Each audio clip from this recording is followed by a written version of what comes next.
L'éditorial du Figaro. Quand le macronisme retourne au socialisme par Vincent Trémollet de Villers.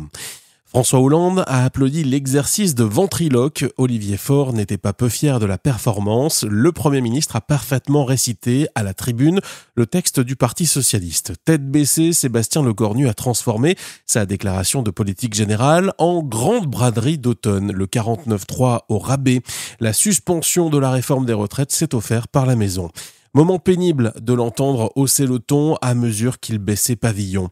Sébastien Lecornu a reculé comme un lion. Emmanuel Macron est revenu à la source de sa vie politique, le socialisme. C'est le propre des capitulations de s'habiller de rodomontade. Ainsi a-t-on pu entendre que ceux qui ne suivent pas le gouvernement ne seraient pas les amis de la France. Laurent Wauquiez, qu'on a connu moins avenant envers la gauche plurielle, a tenu à peu près la même rhétorique sans dire un mot sur les retraites. À l'abandon de la seule réforme de ce second quinquennat s'ajoute ce choix d'un open bar parlementaire où le gouvernement propose et les députés disposent. On imagine aisément que les 14 milliards de hausses d'impôts ne sont que le début d'un délire fiscal qui devrait rythmer l'examen du budget. La sécurité, l'immigration, on a pu trouver les mots timidement prononcés en toute fin de discours. Il ne fallait pas trop heurter la gauche de l'hémicycle. La fin de vie, elle, apparaît comme une priorité.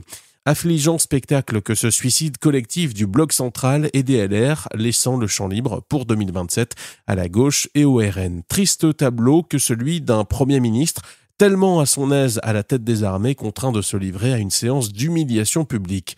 Désolante comédie que cette panique des députés craignant le retour au peuple comme une malédiction divine. Accablante image que celle d'un chef de l'État prêt à tout sacrifier, les institutions, les êtres, les réformes pour se maintenir. Fausse victoire, vraie défaite d'un pouvoir peuplé de Machiavel de poche qui confondent duplicité et politique.